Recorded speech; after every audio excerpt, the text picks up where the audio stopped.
Hello friends, स्वागत है आपका मेरे यूट्यूब चैनल पे। तो जो भी व्यक्ति शेयर मार्केट में आता है वो स्टॉक की क्वालिटी का तो पता कर लेता है, लेकिन जो एक चीज़ नहीं पता कर पाता है वो होता है राइट प्राइस जिस पे उसको ये शेयर खरीदना है। मैंने कई दिन से आईआरसीटीसी को लेकर के अपनी एक चिंता जाहिर की थी, क्योंकि आईआरसीटीसी को लेकर के आप लोग मेरी कमेंट्री से कहीं अनजान नहीं हो। कई बार मैंने बताया भी है कि आईआरसीटीसी लॉन्ग टर्म का किंग है और इसको आपके पोर्टफोलियो में ज़रूर होना चाहिए। लेकिन इसका मतलब ये नहीं है कि 100 रुपये की चीज़ को आप 500 रुपये दे करके खरीदोगे। आईआरसीटीसी में फ़िलहाल यही चल रहा था। मैंने कई वीडियो बनाए, आप देख सकते हैं यहाँ पर। आज एनालाइज करने की कोशिश करेंगे कि अब क्या करना चाहिए। 15% उठा करके फेंक दिया गया है। अब देखिए, ये आपके और हमारे बस की बात नहीं है। मिलाकर बात कहें तो रिटेलर के इन्वेस्टर के बस की बात नहीं है कि 15% फेंक दे। न्यूज़ आपको पहले मिल चुकी थी, मैंने अपडेट पहले दी थी कि म्यूचुअल फंड हाउसेस और एफआईआईस की भारी प्रॉफिट बुकिंग हुई है पिछले क्वार्टर में, और इस क्वार्टर में भी जारी रहेगी, क्योंकि लगातार बढ़ता जा रहा। तो जब पिछले क्वार्टर में उन्होंने प्रॉफिट बुकिंग की है और प्राइस करेक्ट नहीं हो रहा है, तो ऑब्वियस सी बात है इस क्वार्टर में भी वो प्रॉफिट बुकिंग करेंगे, जिसका पता आपको आने वाले 1 से 2 3 4 दिनों में पता चल ही जाएगा। तुरंत तो उनका डेटा आता नहीं है। तो ये समझने की बात है कि अब आईआरसीटीसी में क्या करना चाहिए। तो आपसे रिक्वेस्ट यही है कि फर्स्ट टाइम अगर चैनल पे विजिटर हैं तो चैनल को जरूर सब्सक्राइब कीजिए और बेल आइकन को जरूर प्रेस कीजिएगा, ताकि जैसे कोई वीडियो अपलोड करूं तो उसकी नोटिफिकेशन आपको आ जाए। यहाँ पर देखिए, जब 4500 का टारगेट पूरा हो गया, मैंने कहा भैया आप सावधान हो जाइए, यानी कि अब जो भी आपके पास है प्रॉफिट बुकिंग करनी शुरू कर दीजिए। उसके बाद मार्केट कैपिटलाइजेशन को जो बातें चल रही थी लेकर के, मैंने कहा नहीं, इसमें मुझे कोई दिक्कत नज़र नहीं आती। 78,000 करोड़ का मार्केट कैप है। आज तो भैया 1 ट्रिलियन 1 लाख करोड़ पार कर गया। तो आपको सोचने की समझने की शक्ति वहीं अपनी झोंक देनी चाहिए कि जो कंपनी 600 करोड़ से 700 करोड़ का प्रॉफिट क्वार्टरली कमा रही है, उसका 1 लाख करोड़ का मार्केट कैप। एसेट मोनेटाइजेशन अलग बात है, लेकिन वो 2025 की बात है, आप 2021 में बैठे। ये भी मैंने आपको यहाँ पर बात बताई थी।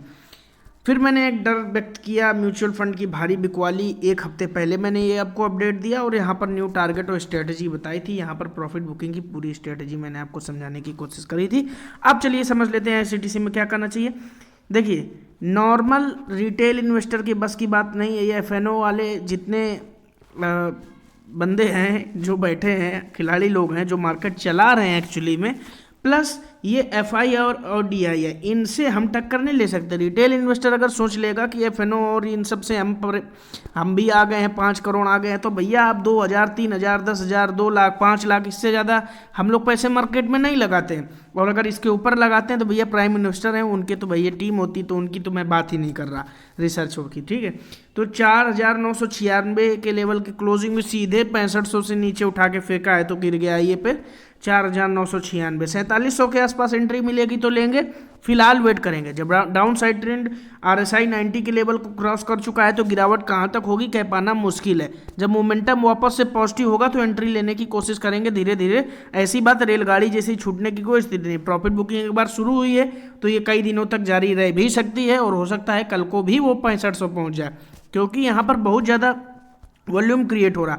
आप समझिए 1,21,70,582 शेयर ट्रेड कर दिए गए आज आप, और यहाँ पर 1 करोड़, जहाँ आईआरसीटीसी में कहीं 15 लाख 20 लाख 25 लाख शेयर ट्रेड हुए थे, 1 करोड़ 21 लाख शेयर उठा के सीधे फेंक दिए गए। इसका मतलब क्या है? म्यूचुअल फंड की एंट्री यहाँ पर एग्जिट मार गई है, या फिर एफआईआई डीआईआई एग्जिट मार गए। बात समझ में आ रही है? नहीं समझ में आ रही तो आप समझिए अपने दिमाग से कि भैया पिछले कुछ दिनों का ट्रेडिंग रिकॉर्ड उठा करके देखिए, क्या 1 करोड़ शेयर ट्रेड हुए थे? नहीं, मुश्किल से 40 लाख 50 लाख उसी में घूमता। किसी बड़े फंड हाउस ने काम कर दिया तमाम। आज प्रॉफिट बुकिंग की समझदार थे वो, ठीक है, जिसमें केवल 14% की डिलीवरी उठाएगी, 14.5% की, ठीक है। अब यहाँ पर देखिए, आप प्राइस जो ओपन हुआ था वो हुआ था आज आपका 6,175 में, हाई बना दिया 6,396, 7% आज भी पर चढ़ाया गया। वहाँ पे जाके उन्होंने बेचा भैया, भारी प्रॉफिट बुकिंग किया और उठा के रिटेल इन्वेस्टर को कैद कर दिया। यहाँ पर देखिए, ये न्यूज़ आई 1 ट्रिलियन। अब इन सब न्यूज़ का कोई मतलब नहीं है, लेकिन अब सोचिएगा कि क्या न्यूज़ आई है, क्या नहीं हुआ, क्या नहीं हुआ। अभी सीधी सी बात है कि प्रॉफिट बुकिंग हुई है, आप समझने की कोशिश कीजिए इसको। इंडिविजुअल शेयर कैपिटल, कई बार चिंता मैंने जताई। देखिए, अप टू 2,14.17%। मुझे पसंद ही नहीं 5% से ज़्यादा अगर रिटेल इन्वेस्टर की होल्डिंग हो जाती है, या तो करोड़ों में शेयर पड़े हों। देखिए पिछले क्वार्टर में जब IRCTC आपको 2500 से 3000 के लेवल तक जाता था, तभी इन्होंने प्रॉफिट बुकिंग करनी शुरू कर दी थी। 11.3% से DIS ने कर दिया था 8.5%। आप यहाँ पर देख सकते हैं सितंबर 2021, जून 2021, यहाँ से कंपेयर करेंगे। उसके बाद अगर हम यही कंपैरिजन कर लें, DIS 11.3 से 8.5, और ये कर दिए FIIs 8.1, 7.8। पब्लिक जरूर बढ़ गए, पब्लिक 13.3 से 16.3। कह रहे समझदारी से काम लो भैया, किसी 100 रुपये की चीज़ को 1 लाख रुपए में खरीदने जाएंगे। ये देखिए मात्र 18.6%, 13.2%, सारा ट्रेडर्स का काम है। प्रॉफिट बुकिंग शुरू हो गई है IRCTC में। 4700 में एंट्री लेंगे, स्टॉप लॉस रहेगा 4750 का। मैं अगर कहूँ, अगर जो लोग बेचना चाह रहे हैं, मुझे नहीं लगता कि देखिए इन सब बातों का कोई मतलब है। फिलहाल मुझे ये लग सकता है कि IRCTC में अब भारी पेशेंस की आवश्यकता पड़ेगी। लॉन्ग टर्म वाले परेशान ना हो, शॉर्ट टर्म वाले समझदारी से काम ले।